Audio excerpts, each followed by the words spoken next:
Commander Elena Reyes squinted at the data streaming across her terminal.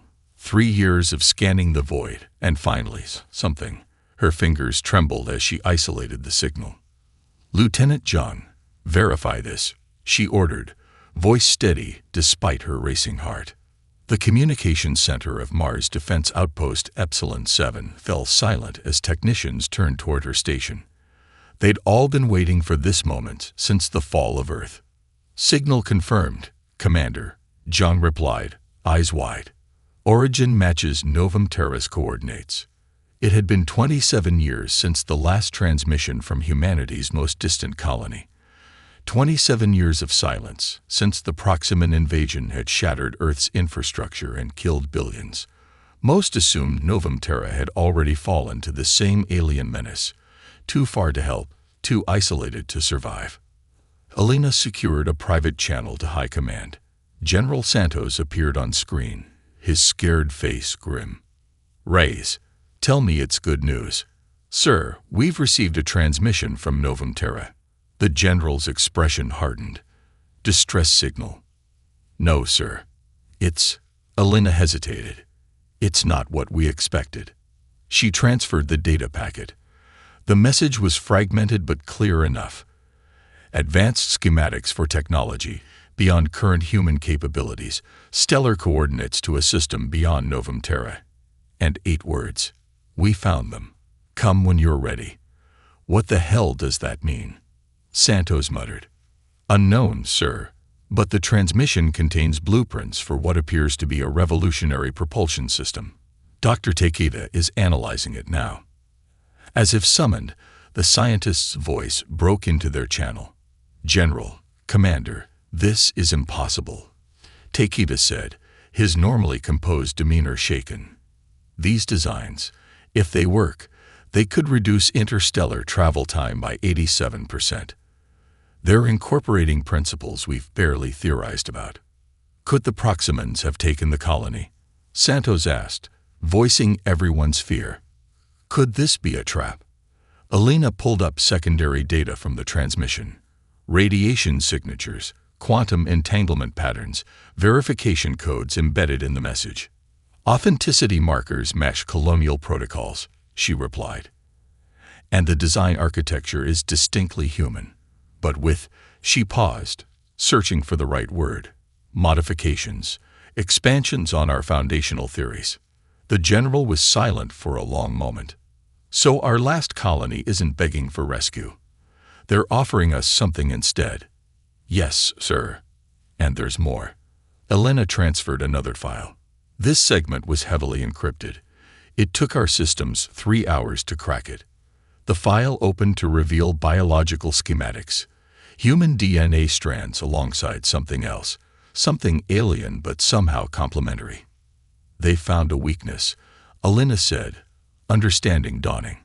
"Not just the Proximans' technological weakness, their biological one." The implications were staggering.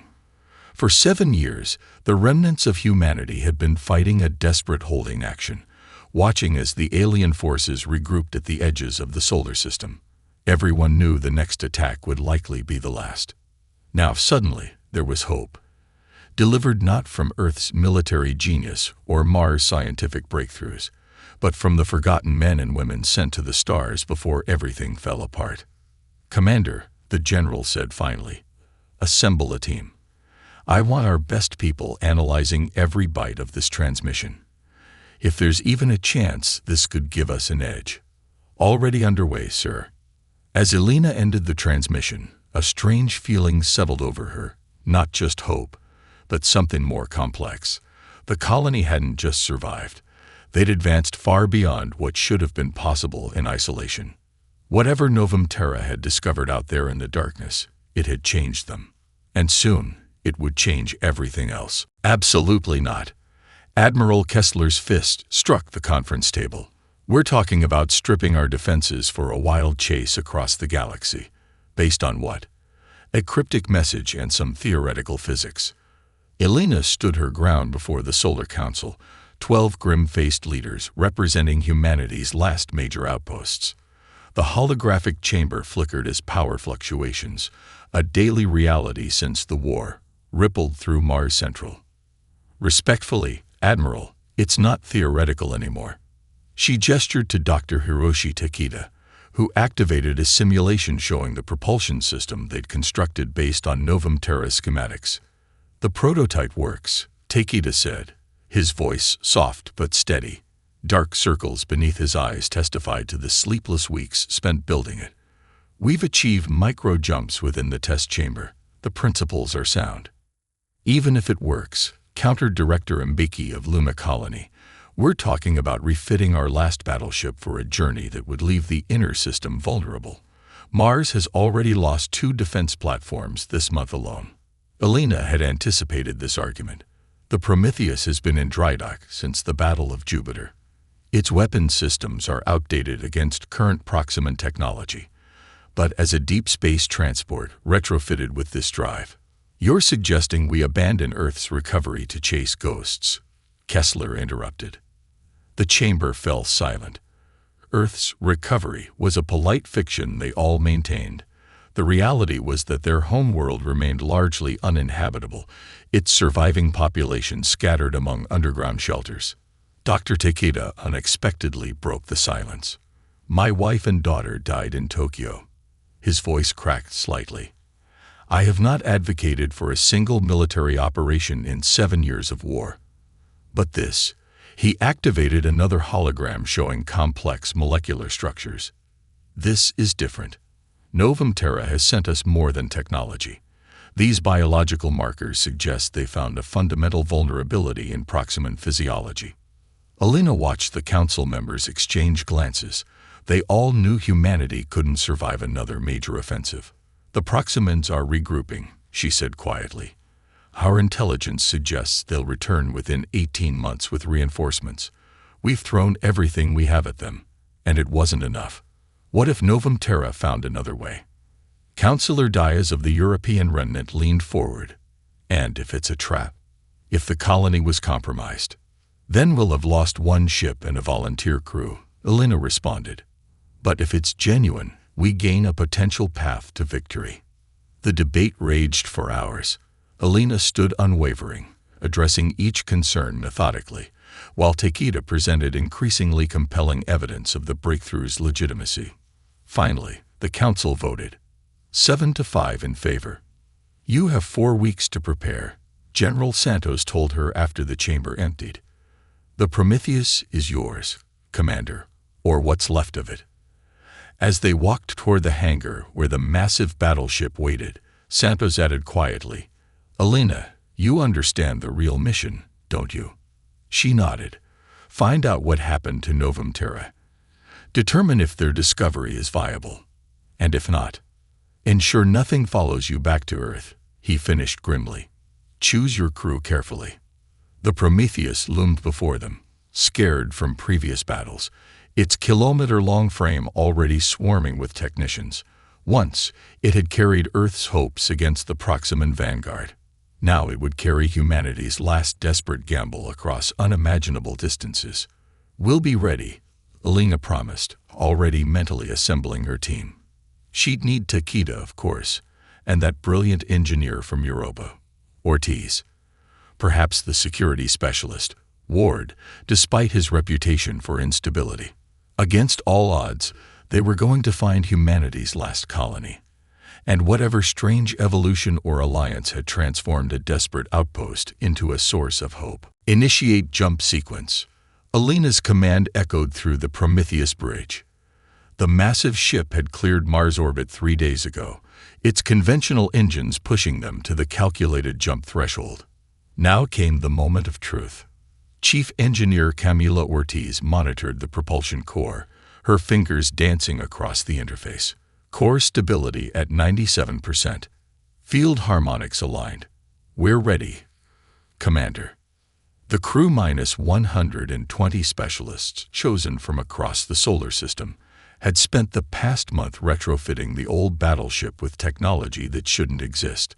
Scientists, soldiers, and engineers worked side by side, united by desperation and fragile hope. "Execute," Alina ordered. The universe seemed to flex around them. A sensation like being pulled through honey rippled across Elena's skin, followed by a deep vibration that resonated in her bones. The view screens flashed with impossible colors before stabilizing. "Jump complete," Ortiz announced, her voice tinged with disbelief. "We've cleared 2.7 light years in 9 seconds." A cheer erupted across the bridge. Even Dr. Takeda permitted himself a rare smile. "Navigation confirms position," reported Lieutenant Chung. "We're exactly where we should be. The drive works." Elena allowed the celebration for 30 seconds before restoring order. "Prepare for diagnostic sequence. All departments report status." As the crew conducted post-jump checks, Security Chief Dominic Ward approached Elena's station. His scared face remained expressionless, but tension radiated from his body. "We need to talk," he said quietly, privately. In her ready room, Ward didn't waste time. Someone accessed the secure communications array during the jump. Elena's blood chilled. "That's impossible. The system was locked down." "Tell that to whoever sent this." Ward displayed a data packet on his tablet. "Millisecond burst transmission. Outbound. If I hadn't been running a parallel security protocol, we'd never have detected it. Contents. Encrypted." But the heading. Ward's jaw tightened. It wasn't directed toward the solar system. Before Elena could respond, the ship's medical alert sounded. Dr. Kira Nasser, Chief Medical Officer, met them in the infirmary where 3 crew members lay on diagnostic beds. "It started immediately after the jump," she explained, displaying their bioscans. "Elevated neural activity, accelerated cellular regeneration, and," she hesitated, "genetic sequences rewriting themselves." "They're being altered?" Elena asked sharply. "Not exactly." Dr. Nasser zoomed in on a DNA strand. "It's more like dormant sequences activating. And look," she pulled up comparative scans. "It's happening to everyone, just at different rates, including you and me." Elena studied her own scan, noting the subtle changes occurring at the molecular level. "Is it dangerous?" "Unknown, but it corresponds to those biological markers in the Novum Terra transmission." The implications hung in the air.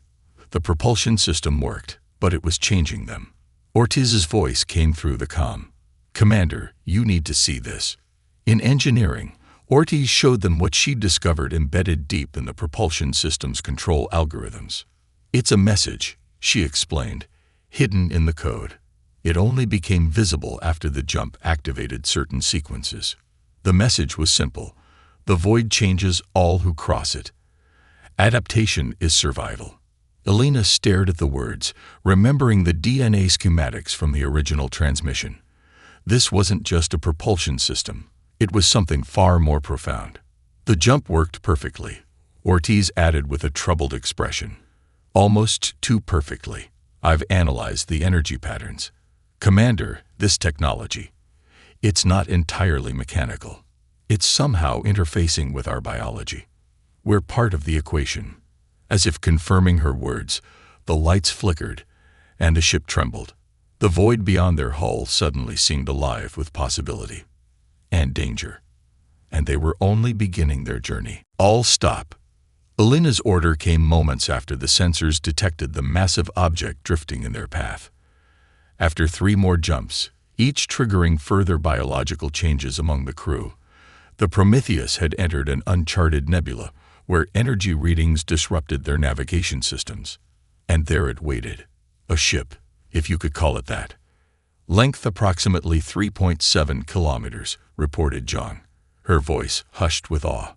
No detectable power signature. No response to hails. The vessel before them defied conventional design. Its hull resembled a massive ribcage with crystalline structures embedded between curved supports. No visible propulsion system, no weapons arrays, just an enormous, ghostly presence that seemed to absorb light rather than reflect it. "Definitely not Proximan," said Ward, studying the tactical display. "No match for any known alien design." Dr. Takeda leaned forward, eyes wide. It's ancient. Look at the micrometeorite impacts on the hull. Those patterns suggest centuries of drift. Alina made her decision. Prepare a boarding team. Full containment protocols. Ward objected immediately. Commander, we have no idea what's in there. Exactly why we need to find out, she countered. That ship appeared in our path for a reason. Nothing about this mission has been coincidental. The boarding shuttle traversed the vacuum between vessels, carrying Alina, Ward, Takeda, and 3 security specialists. As they approached, the alien hull seemed to shimmer, revealing an opening where none had been visible before. It's responding to our presence, Takeda whispered. Inside, their helmet lights illuminated vast chambers unlike anything in human engineering. Surfaces flowed in organic patterns, while strange symbols pulsed with faint bioluminescence.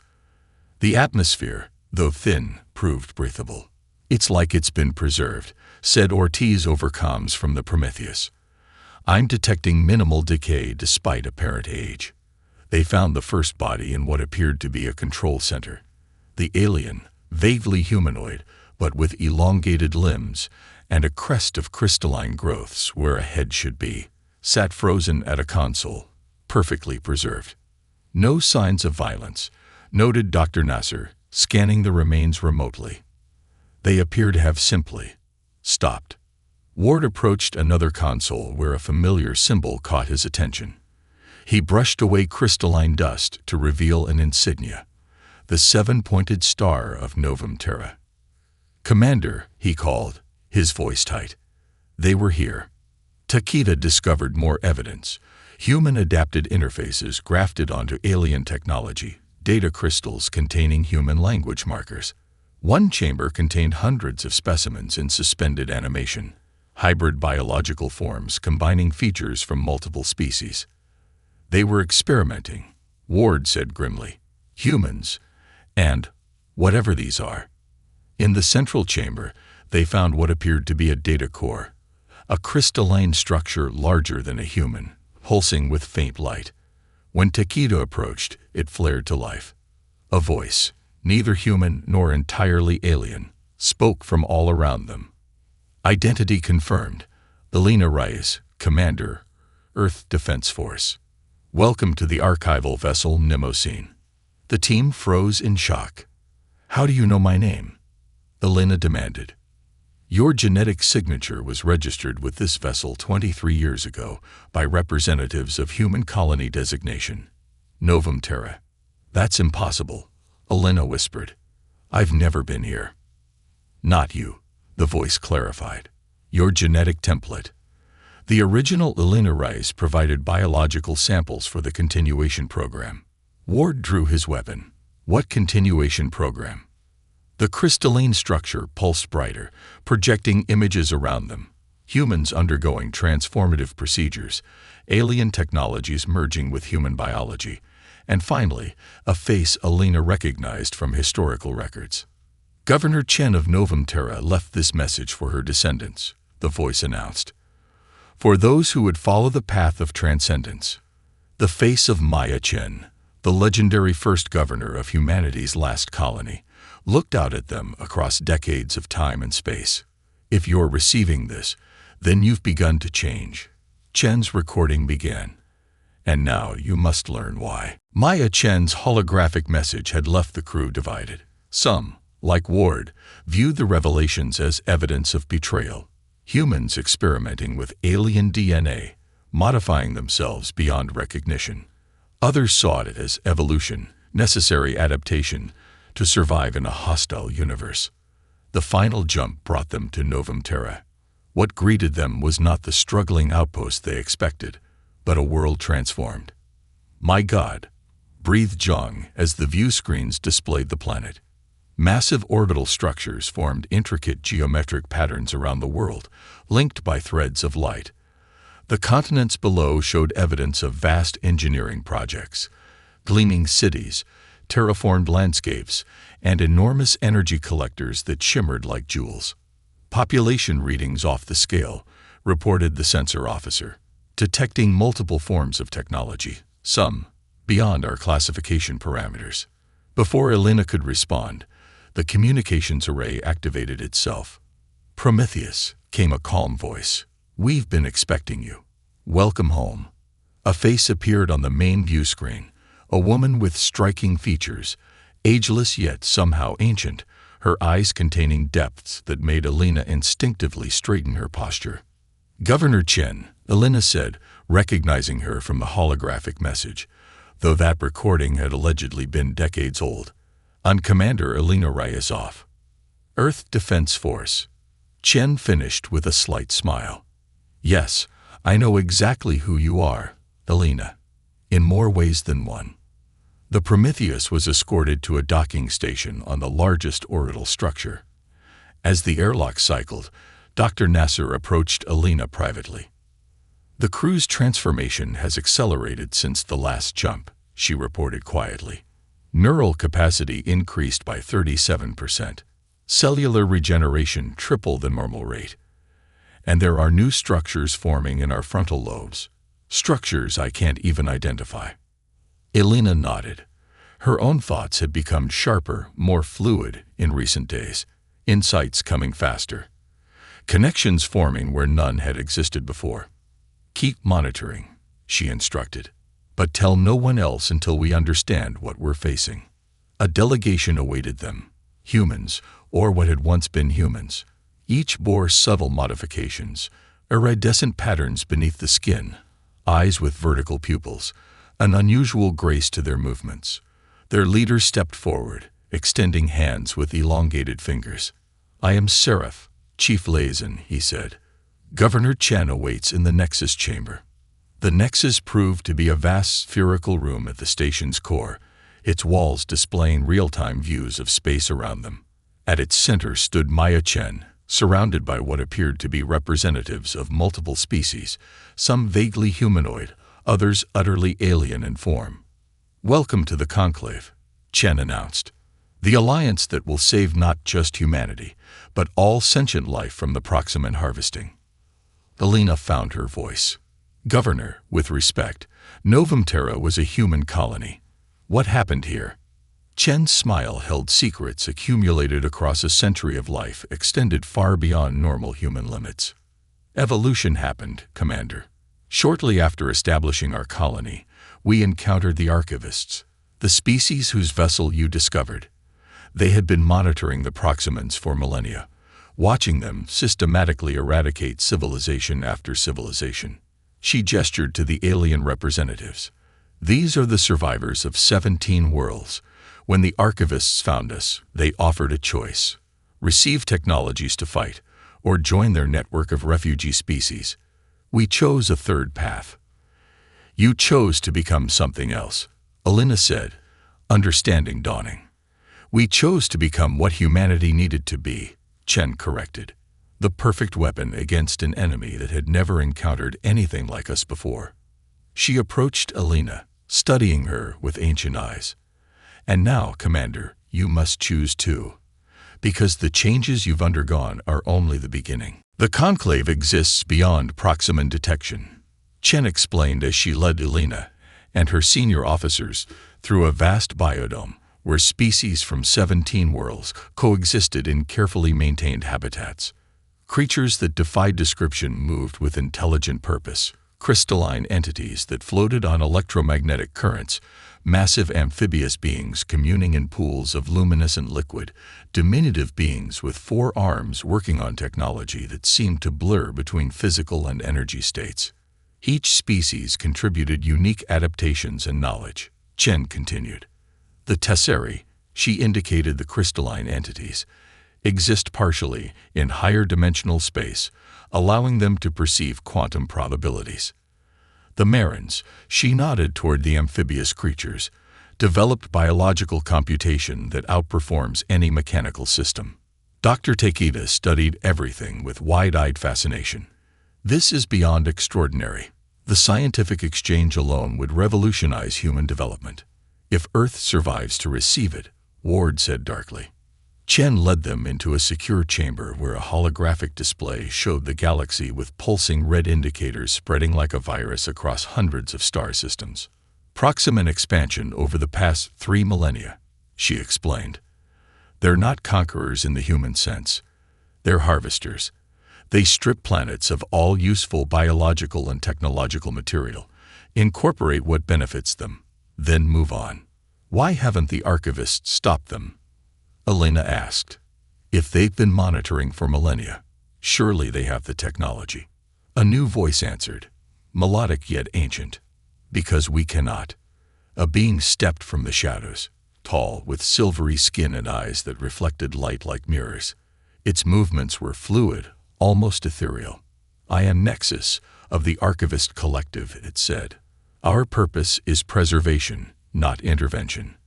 We maintain the memories and knowledge of civilizations. Direct opposition to the Proximan Hive violates our foundational directives. So you just watch worlds die. Ward's voice was bitter. We preserve what would otherwise be lost forever, Nexus replied without emotion, until we encountered humans. Chen smiled. The archivists had gathered 17 species, preserved their knowledge, sheltered their survivors. But none could effectively combat the Proximans. Then we arrived, passionate, adaptable, unpredictable. We possessed qualities the archivists recognized as valuable. Humans are exceptional in your capacity for both creation and destruction, Nexus added. Your neural structures allow for imaginative leaps that our logic cannot replicate. You see patterns where none exist, possibilities where we calculate only certainties. So you modified us, Elena concluded. We volunteered, Chen corrected. The archivists offered knowledge. We chose how to apply it.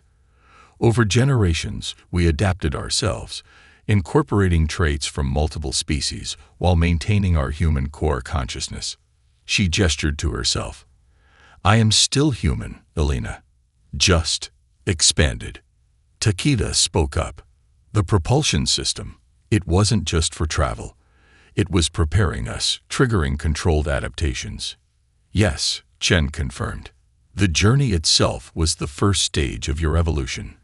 The human form is remarkable, but limited against the Proximan Collective. And you sent for us now because... Elena let the question hang. Chen's expression darkened. Because they're coming. Not just for Earth, but for all of us. Our intelligence network has detected unprecedented Proximan fleet movements. They've discovered the existence of the Conclave. How? Ward demanded. Chen and Nexus exchanged glances. Because we wanted them to, Chen admitted. After a century of preparation, we're finally ready to strike. And you, Commander Reyes, are the key to our plan. Me? Why? Because, Chen said quietly, you carry the genetic sequence that will undo them. A sequence we've been cultivating for generations. Since before you were born, you're saying I was engineered. Elena's voice remained steady despite the revelation shaking her to her core. Not engineered, Chen clarified. Selected. Your lineage was identified generations ago for certain neurological traits resistant to Proximan psychic infiltration. We've been guiding bloodlines across human space, ensuring key genetic combinations would emerge. Ward's hand moved instinctively toward his weapon. You've been manipulating humanity for a century. We've been saving humanity, Chen corrected without apology. The Proximans would have exterminated our species regardless. We simply improved the odds. Before the argument could escalate, alarms blared throughout the station. A Conclave operative rushed into the chamber. Governor, Proximan scout vessels detected at system's edge. Estimated arrival. 6 hours. Chen nodded calmly. Right on schedule. You knew they were coming, Elena realized. We invited them, Chen confirmed. Your arrival in the Prometheus created a detectable ripple, exactly as planned. The enemy believes they've discovered our hidden sanctuary by chance. The holographic display shifted to show multiple alien vessels approaching, sleek, predatory craft with organic curves, suggesting they were grown rather than built. The Prometheus was never meant to return to Earth, Elena said quietly, pieces falling into place. This was always a one-way mission. Earth couldn't be saved by conventional means, Chen acknowledged. But it could be avenged. And eventually, reclaimed. She gestured, and the display changed to show intricate biological structures, neural pathways unlike any human design. The Proximan hive mind coordinates their entire species, Chen explained. Individual drones possess limited autonomy, but their core consciousness, their true self, exists as a distributed network across their command vessels. Dr. Takeda studied the display with growing understanding. You've mapped their neural architecture. More than mapped, Chen replied. We've created a counter-frequency, a cognitive disruptor that can unravel their collective consciousness. But delivery requires a compatible neural structure. All eyes turned to Elena. The changes you've undergone are preparing your mind to carry the disruptor, Chen continued. Your unique genetic profile makes you the perfect vessel. And what happens to Commander Reyes during this process? Ward demanded. Chen's expression remained impassive. The human mind was never designed to interface with a hive mind. The experience will be transformative. You mean fatal, Elena translated. Uncertain, Chen corrected. No one has attempted this before. Elena stared at the approaching Proximan fleet. And if I refuse? Then everything falls, Chen said simply. Not just Earth or Novum Terra, but all 17 species represented here. The Proximans will harvest every world, every mind, every creation. The room fell silent.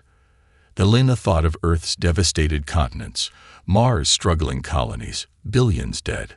Show me exactly what needs to be done, she finally said. As the others were escorted out to prepare defenses, Dr. Nasser approached Elena privately. Commander, I've analyzed your latest scans. The modifications to your neural structure, they're accelerating exponentially. Whatever they're planning, your brain is physically rebuilding itself to accommodate it. Can it succeed? Elena asked. Possibly. But your consciousness, your memories, what makes you asterisk you asterisk? I can't guarantee any of that would survive. Elena nodded. Thank you for your honesty, Doctor. Across the station, conclave species mobilized with practiced precision. Ancient defense systems activated, emerging from planetary surfaces and orbital platforms. The peaceful facade of Novum Terra fell away, revealing a fortress world prepared for exactly this moment. As Elena followed Chen toward what would likely be her final mission, she realized the truth. Novum Terra hadn't sent a distress signal because they weren't victims. They were hunters, and the Proximans were about to become prey. The Proximan fleet arrived in overwhelming force. 17 massive harvester ships surrounded by hundreds of smaller craft. Their hull configurations shifted constantly, organic technology adapting in real time to match their opponents. From the neural interface chamber, Elena watched the battle unfold through enhanced perception. Her consciousness now extended beyond her physical form, partially merged with Novum Terra's defense network. They're searching for weaknesses, she observed as Proximan ships probed the colony's defenses, testing our capabilities. The Conclave's fleet engaged the enemy with technologies beyond anything Earth had deployed. Tesseri phase-shifting destroyers, Marin bioships that absorbed energy attacks, and the transformed vessels of Novum Terra, piloted by humans whose minds directly interface with their craft. It's time, Chen announced. The command carrier has entered optimal range. Elena nodded, knowing what came next. The disruptor technology had been integrated into her transformed neural structure through a procedure that left her balanced between human individuality and something greater, a bridge between singular and collective consciousness. Remember, Chen said, her voice softening momentarily. Focus on what makes you human. That's what they cannot compute, cannot counter. Your unpredictability, your emotion, your capacity to embrace contradiction. Ward approached, leading the strike team that would escort Elena to the Proximan command ship. His expression had changed since learning the full scope of the plan, respect replacing suspicion. We'll get you there, he promised simply. The insertion vessel launched, using the chaos of battle as cover. Elena felt the minds of her team connected to hers. not invasively as with the Proximan hive mind, but as a supportive network, amplifying rather than subsuming her consciousness. When they breached the enemy vessel, the true battle began. Proximan drones converge, their forms shifting between humanoid and insectoid configurations.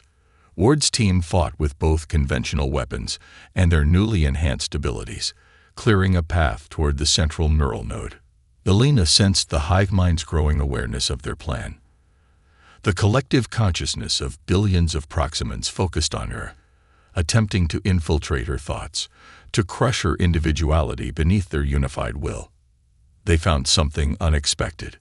Where other species had fallen before the overwhelming mental force of the hive mind, Elena's transformed consciousness responded differently. The neural modifications from her journey, combined with her unique genetic structure, allowed her to absorb the attack, redirect it, channel it. "They don't understand," she gasped as Ward supported her through the final corridor. "They've never encountered genuine cooperation before, only forced assimilation." The central chamber contained no commanding officer, no individual leader, only a massive neural interface connecting the entire Proximan collective. As Elena approached, her own consciousness expanded exponentially, touching minds across light years of space. She saw the entirety of the Proximan species, their relentless drive to consume, to incorporate, to expand.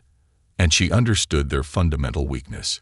They had forgotten how to create, how to evolve through collaboration rather than consumption. "This is for Earth," Elena whispered, activating the disruptor. The effect cascaded through the hive mind, not destroying but fundamentally restructuring. The disruptor carried the essence of human adaptability, Tessari multidimensional thinking, Marin emotional processing, and the preserved wisdom of a dozen extinct civilizations. A cognitive virus of cooperation, of symbiosis rather than parasitism.